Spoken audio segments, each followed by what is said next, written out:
नमस्कार दोस्तों, solar energy forever में आपका एक बार फिर से स्वागत है। और आज की इस वीडियो में हम बात करने वाले हैं कि आपको 1 टन के इन्वर्टर एसी के लिए कौन सा इन्वर्टर लेना पड़ेगा या कितने सोलर पैनल खरीदने पड़ेंगे।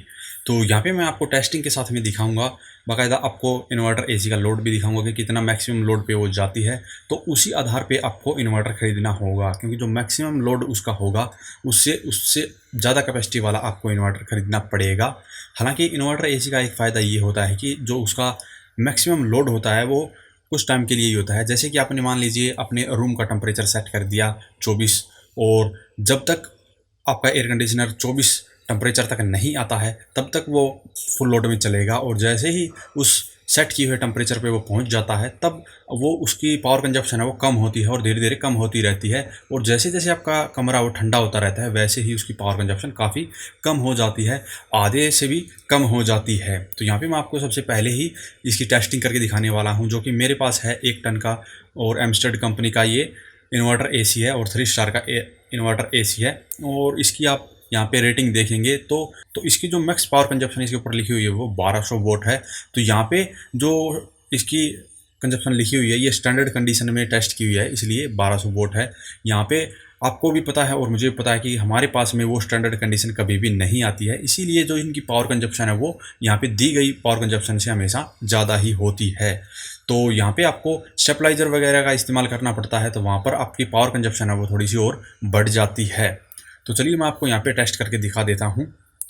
तो यहाँ पे ये मैंने एक एनर्जी मीटर लिया हुआ है जिसके ऊपर जो भी अप्लायंस हम कनेक्ट करते हैं उसकी पूरी डिटेल यहाँ पे हमें दिखती है, कितना लोड ले रहा है या कितने एम्पियर करंट ले रहा है और कितनी यूनिट कंज्यूम उसने की है। तो यहाँ पे पूरी जानकारी इस पर मिल जाती है। अगर आप इसकी अनबॉक्सिंग वीडियो देखना चाहते हैं तो वीडियो के डिस्क्रिप्शन में आपको इसका लिंक मिल जाएगा, जहाँ से जाकर आप इसकी अनबॉक्सिंग वीडियो देख सकते हैं। और चलिए हम एयर कंडीशनर को स्टार्ट कर देते हैं। तो यहाँ पे जब हम एयर कंडीशनर को स्टार्ट करते हैं तो सबसे पहले ये 30 से 40 या 50 वोल्ट तक की पावर सप्लाई कंज्यूम करता है, क्योंकि यहाँ पे स्टेबलाइजर का इस्तेमाल हुआ है। तो यहाँ पे कुछ पावर कंज्यूम आपका एसी पहले ही करेगा अगर आपने स्टेबलाइजर का इस्तेमाल किया है तो। और अब हम अपने एसी को चला देते हैं और आप देखिए कि इसकी जो पावर कंजप्शन है, जो लोड है वो कैसे धीरे धीरे बढ़ेगा।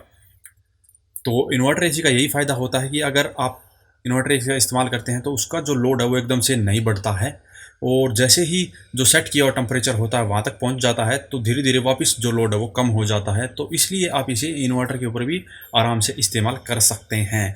तो यहाँ पे सबसे पहले आपको ये पता होना बहुत ही ज़रूरी है कि जो 1 टन का इन्वर्टर एसी है वो मैक्सिमम कितना लोड ले सकता है।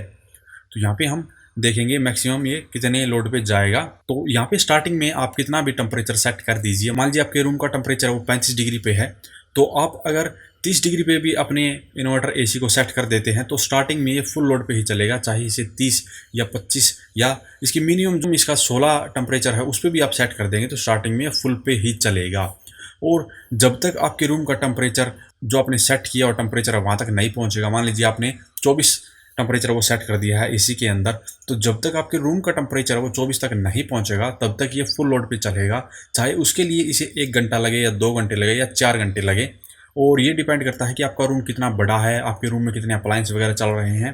तो टोटली आपके रूम के इन्वायरमेंट के ऊपर डिपेंड करेगा। और अगर आपका रूम बार बार खुलता है तो शायद ये कभी भी आपने जो टेम्परेचर सेट किया वहाँ तक नहीं पहुँच पाएगा, क्योंकि आपका रूम जब बार बार खुलेगा तो आपका रूम लगातार ठंडा होगा ही नहीं और ये अपने मैक्सिमम लोड पे चलता ही रहेगा। तो यहाँ पे आप ज़्यादा से ज़्यादा कोशिश करें कि आपके रूम के अंदर अप्लायंस कम हो, जो कि हीट प्रोड्यूस करते हैं वो अप्लायंस तो बिल्कुल भी ना हो, और आपका रूम ज़्यादा बार बार खुले भी ना, ताकि आपके एयर कंडीशनर को आपने जो रूम टेम्परेचर सेट किया है उसे अचीव करने में ज़्यादा टाइम ना लगे। अदरवाइज अगर रूम टेम्परेचर को अचीव करने में जितना ज़्यादा टाइम लगेगा उतना ही ज़्यादा ये लोड कंज्यूम करती रहेगी। तो यहाँ पे आप देख सकते हैं ये लगभग 1200-1300 वोट पावर कंज्यूम कर रहा है, ये इसकी मैक्स है। और यहाँ पे मैक्सिमम हम इसकी पावर कंजप्शन मान सकते हैं कि 1300 वोट तक ये लोड ले सकता है। तो जो इसकी स्टैंडर्ड कंडीशन में टेस्ट की हुई है वहाँ पे जो लोड है वो 1200 वोट है, और हमारे यहाँ पे 1200-1300 हम मान सकते हैं। और अगर आपको अब इसके लिए इन्वर्टर खरीदना है तो इसके लिए आपको कम से कम इससे 500 से 600 वोट एक्स्ट्रा पावर का इन्वर्टर खरीदना होगा। और अगर हमारी राय माने तो आप इसके लिए कम से कम 2 किलोवाट का इन्वर्टर ज़रूर खरीदिए, चाहे आप नॉर्मल इन्वर्टर खरीदें या सोलर इन्वर्टर खरीदें, कम से कम उसकी कैपेसिटी 2 किलोवाट होनी चाहिए। यहाँ पे अगर आप बाद में एयर कंडीशनर के साथ में ज़्यादा लोड भी चलाना चाहेंगे तो एक टाइम पे ही चला पाएंगे। लेकिन यहाँ पे आपको फ़ायदा हो जाता है कि अगर आप इससे कम यानी कि अगर 1.5 किलोवाट का भी इन्वर्टर खरीद लेते हैं तो स्टार्टिंग में आप अकेले एयर कंडीशनर को चला लीजिए, और जब आपका रूम ठंडा हो जाता है तब इसकी पावर कंजप्शन है वो धीरे धीरे कम हो जाती है। मैं वीडियो में आपको साथ साथ दिखाऊंगा कि इसकी पावर कंजप्शन कैसे कम भी हो जाती है। तो जैसे जैसे आपकी पावर कंजप्शन कम होती है वैसे वैसे ही आप इन्वर्टर के ऊपर बाद में लोड भी बढ़ा सकते हैं। तो आप यहाँ पे आपको ये फ़ायदा हो जाता है कि एक बार के लिए ही आपको ज़्यादा लोड चलाने की आवश्यकता होती है, बाद में आपका जो लोड कम हो जाता है तो बाद में आपको इतनी हाई कैपेसिटी वाले इन्वर्टर की ज़रूरत नहीं पड़ती है। तो लेकिन फिर भी अगर सेफ साइड रखकर आप चलना चाहते हैं 2 किलोवाट का आप इन्वर्टर ले सकते हैं। और अगर 2 किलोवाट का आपका बजट नहीं है तो आप वी गार्ड कंपनी में जो स्मार्ट 2300 आता है वो 1800 वोल्ट का इन्वर्टर है वो भी ले सकते हैं, और उसके ऊपर आप 1.25 टन तक का भी एयर कंडीशनर चला सकते हैं। तो यहाँ पे हमने इन्वर्टर आपको सजेस्ट कर दिया कि आपको 1500 से लेकर 2 किलोवाट तक का इन्वर्टर 1 टन के एयर कंडीशनर के लिए चाहिए। और सोलर पैनल की बात करें तो आप इसके ऊपर 1 किलोवाट के ही सोलर पैनल लगाकर भी काम चला सकते हैं, क्योंकि स्टार्टिंग में आपका लोड है वो ज़्यादा चलेगा। उस टाइम पे आपका लोड ज़्यादा चलता है तो ये जो एक्स्ट्रा पावर सोलर पैनल से आने वाली पावर से अगर एक्स्ट्रा पावर ज़रूरत पड़ती है तो ये ग्रिड या बैटरी से एक बार के लिए ले लेगा। और जैसे ही इन्वर्टर एयर कंडीशनर की पावर कंजप्शन कम होगी उस कंडीशन में आपके सोलर पैनल से आने वाली सप्लाई ज़्यादा हो जाती है। तो यहाँ पर सप्लाई ज़्यादा होगी तो आपकी बैटरी वगैरह वो वापस से चार्ज होनी शुरू हो जाएगी। तो यहाँ पे आपको ज़रूरत नहीं है कि जितना बड़ा आपने इन्वर्टर लगाया उतने ही ज़्यादा पैनल आपको चाहिएंगी।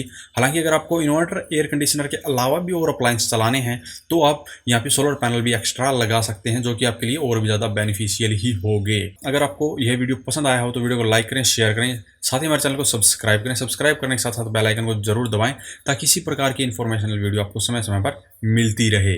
धन्यवाद।